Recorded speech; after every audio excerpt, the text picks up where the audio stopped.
Hi everyone, number one Marmaduke fan here, and I'm gonna try something a little different. I'm loving JoJo's Bizarre Adventure, but the problem with it is it's so good that I kind of feel like if I review every volume, it's gonna be this page is good, and this page is good, and this action is great. So I've got an idea. I'm gonna just tell you a few brief things about the volume I finished reading that I loved, and then I want to talk about Manga in Theory and Practice by Hirohiko Araki because it is electric. Like I can't believe I've heard people talk about how good this is. I can't believe how much good stuff is packed in it. So for this video, I'm going to do a quick review of Volume 3, and then I'm just going to talk about the first chapter of Manga Theory in Practice. So first neat little thing is always look at the editorial comments because you learn so much. So the fun thing about this was he found out his symbol, and this is similar to the symbol on JoJo's hat. So I'll just read this. When you start working in the real world, you're often asked to trade business cards. But ever since I became a manga artist, I've had to say, oh, I don't have a business card, sorry.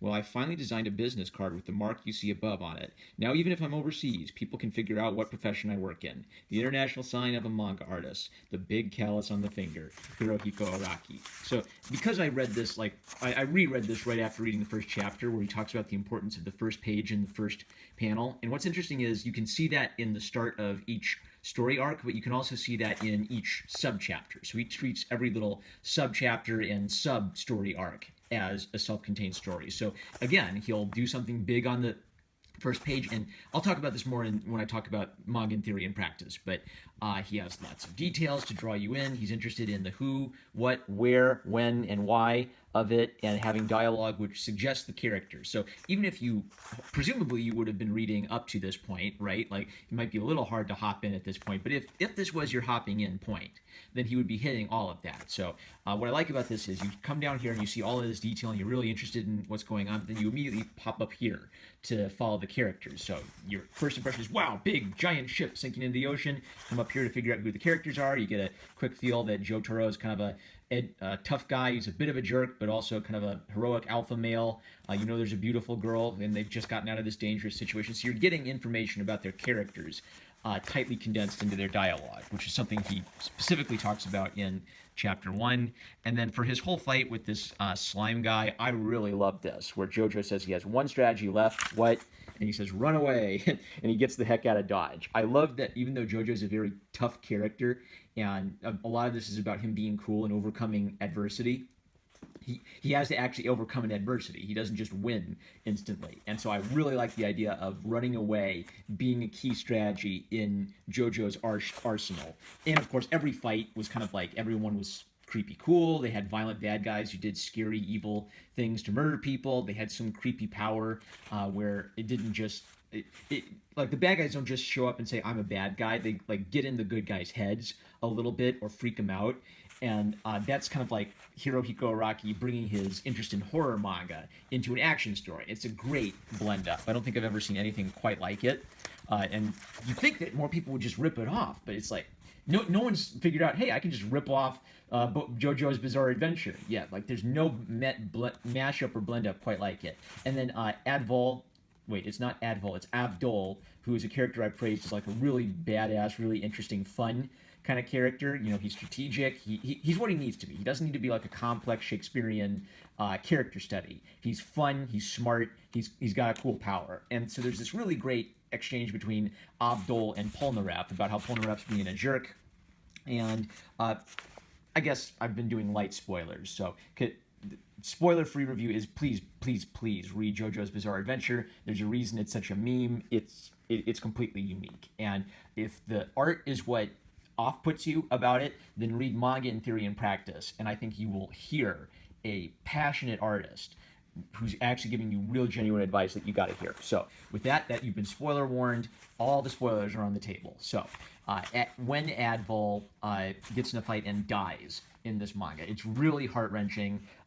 It feels like the death matters and it's not just going to be undone later, and you feel like you've lost something because even though he's a secondary character, you've appreciated him as part of the team. You've gotten to see him do cool things.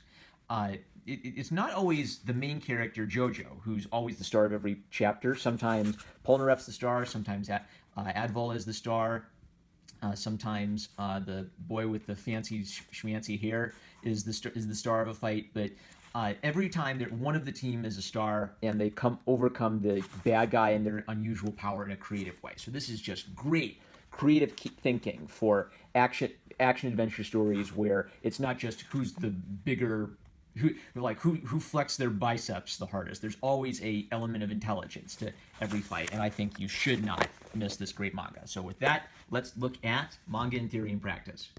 All right, so first I'm looking at the introduction for Manga in Theory and Practice, and this writing is electric. Get this book, read this book. If you have been struggling with your art, if you just like manga and are interested in a unique perspective on the art of manga or comics in general, get this book. What I'm going to do is I'm going to talk about just a few key quotes. I'll show those quotes on the screen, and I will give you sort of my response as an artist and how this speaks to things I've learned personally working on art. And I'm also going to show you examples of some of the people who inspired Hirohiko Araki. Basically, the big concept that Hirohiko Araki has for this is he wants to show you the royal road to creating manga. And even if only one person who reads this book becomes a mangaka, Hirohiko Araki thinks it would be worth it. But he also thinks that the practice of making manga is bigger than that it has universal applications. Effectively, he's trying to argue for the value of creative thinking, not just for making manga, but for any kind of drawing or painting, for thinking about science, for thinking about storytelling. Any number of professions can value from creative thinking. He uses two terms to describe what he wants to teach: the royal road and the golden way. And it may be possible that he's using these as synonyms. They're both the same thing. But I think that he is drawing a contrast between what these two things are. So the royal road is what Hirohiko Araki learned from working for 30 years as a manga artist. The royal road is Araki's experience, what he's learned through trial and error.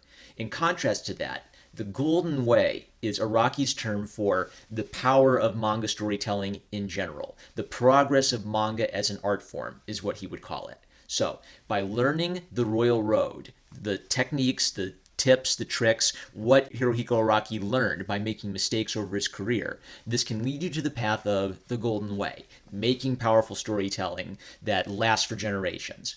Quote, "The royal road to manga will lead you to creating works that will be beloved and thus passed down across the generations." He's interested in teaching you how to do more than just make a one-hit wonder or something that's a fad for a few weeks but then is quickly forgotten about because it's unoriginal.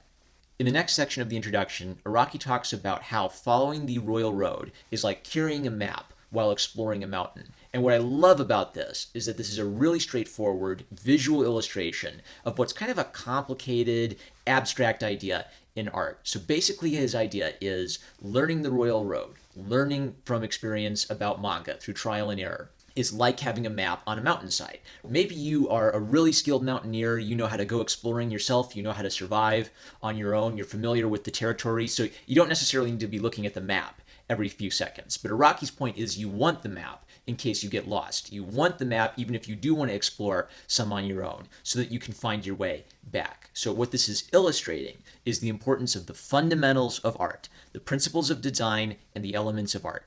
This is the big question about whether art is objective or subjective. And what I think Araki is arguing is that there are some objective principles to making art, to the basics of it.